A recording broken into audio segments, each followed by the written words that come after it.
Welcome to my favorite nonprofit radio segment called Nonprofits Care. Their causes are really extraordinary. Nonprofit organizations serve our community in a host of ways, and yet, until now, there's never been one place to find out about causes that are really extraordinary. It's time for Nonprofits Who Care, hosted by Ralph Grills, founder of My Favorite Nonprofit. We are the children. Welcome back to the Experience Pros Radio Show. Sitting in for Angel is our good friend Cheryl Braunschweiger, ALMCmortgage.com. Cheryl, thank you so much for being here. Thank you for having me. Good morning. Absolutely. And it is time for Nonprofits Who Care. As always at this time, Ralph Grills, the owner and founder of MyFavoriteNonprofit.com, joins us. Ralph, how are you? Very good, Eric. How are you doing today? You know, it's a great day today, and I'll tell you what I'm excited about. Our two guests, go ahead, let's introduce them. Okay, actually, we do have some very exciting guests today. Our guests are Stacey DeFore and Edgar Johansson, and both of them are with the Colorado Space Business Roundtables. And Edgar, why don't you start off and tell us about what is the Colorado Space Roundtable? Sure. The Colorado Space Business Roundtable, and since it's a long name, we can abbreviate it CSBR, Nice. is a 501c3 that's been in operation in Colorado since 1992. Edgar, let me see if I understand this correctly. The CSBR is a 501c3?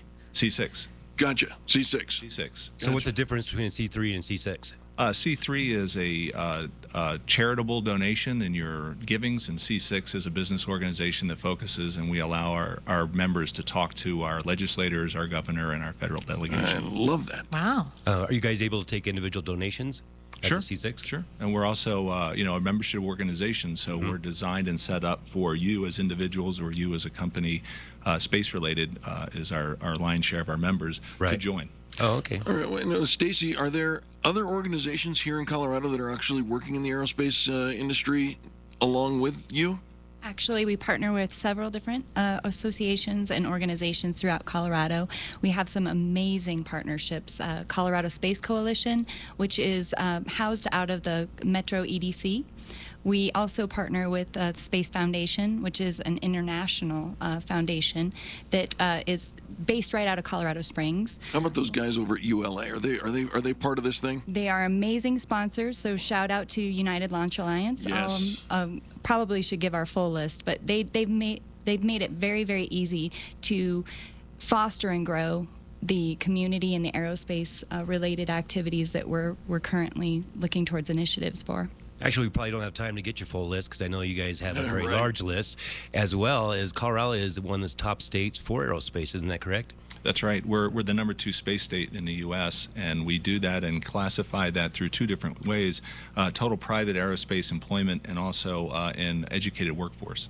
So we're I would have given Houston and or Texas and Florida #1 and #2 in that department, but Colorado. It's all in how you look at the numbers. I'll look at the numbers this way. That works for me. We like being Absolutely. #2, going to #1. And we're right behind California, so we have a tough one to catch up with California just by size. You bet. How exciting, though, to be part of such a great organization and a great industry, and it's very exciting. It is very exciting. This is probably one of the premier industries to be involved with, and believe it or not, it's a huge factor in Colorado just by our numbers and what gives us such a great workforce here as well. Right. I understand that Governor Hickenlooper also just applied for us to be a space state.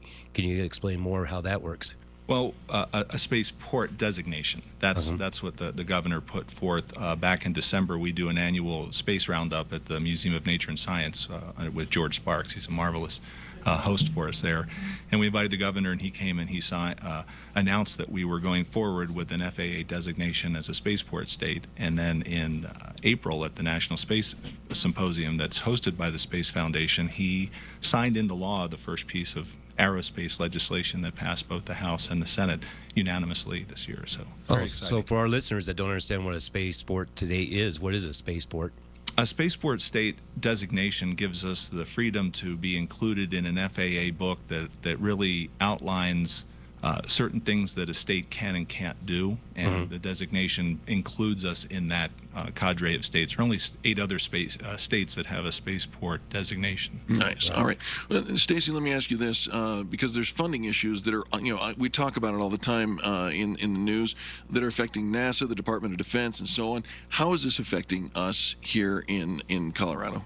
I'm absolutely thrilled that you give me the really, really tough question, the button pushing pick on her, question. why don't you, Eric? So again, this is a hot debate on how private industry is going to step in and start taking some of the more challenging holes that were left in our space program right now. So I think Edgar can talk specifically to some of the financial constraints. Absolutely. And how the legislation is being pushed through. Please.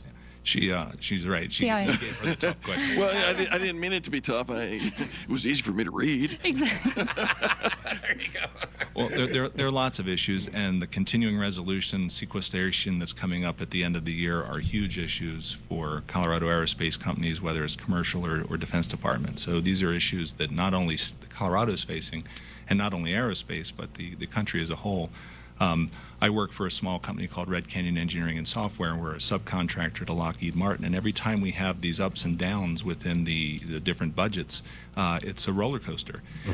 And one of the things that's so important is to figure out how we can get a continuation of these funding streams. The NASA, the DoD, or any other, maybe NOAA programs as well would be included.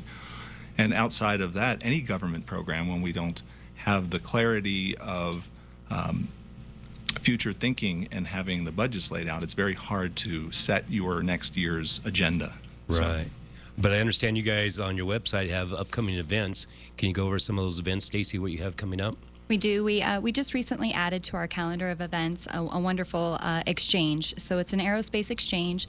The premise behind it is just to get that conversation flowing and to make sure that we're really getting people together to know what the assets are in Colorado. We have some amazing small businesses doing some amazing things in the industry, and it's just a time that we get together. We just hosted our last one June 13th at Lockheed Martin, another fabulous sponsor of the Colorado Space Business Roundtable. At that time, we do 5-minute presentations, kind of connect the group and make sure that everybody knows who's here and how we can strategize to leverage assets in Colorado and kind of strengthen the aerospace community. Our next event is June 18th at July 18th at LAPS. LASP, the Laboratory for Atmospheric and Space Physics up at CU Boulder. Oh, that last. Boulder, yeah. Yeah. Everybody knows that. So one of the things we're doing is we're trying to move this around the state so that we can kind of break down the geographic pockets and really bring everybody together. Because I see in September you're at the Colorado Springs Space Foundation, October in Aurora at Boeing, November you're back in Boulder, and then December 5th is the Space Roundup Denver Museum of Nature and Science. Can you explain that, Ellen? Sure. In a real brief nutshell, over the past 7 years, we've hosted this. It started out as a lunch, and it's grown to a day-long event. We have our prime contractors as most of our sponsors, and we have 8 here in Colorado that really take the lead. And then we have the small and medium-sized companies get together. Our delegation comes and updates us on what's going on in Washington, and we've had amazing keynotes, including the governor. Want to make sure that we get a chance to get some information on how to contact you. Stacey, can I ask you that? Yes, you may. Okay, good.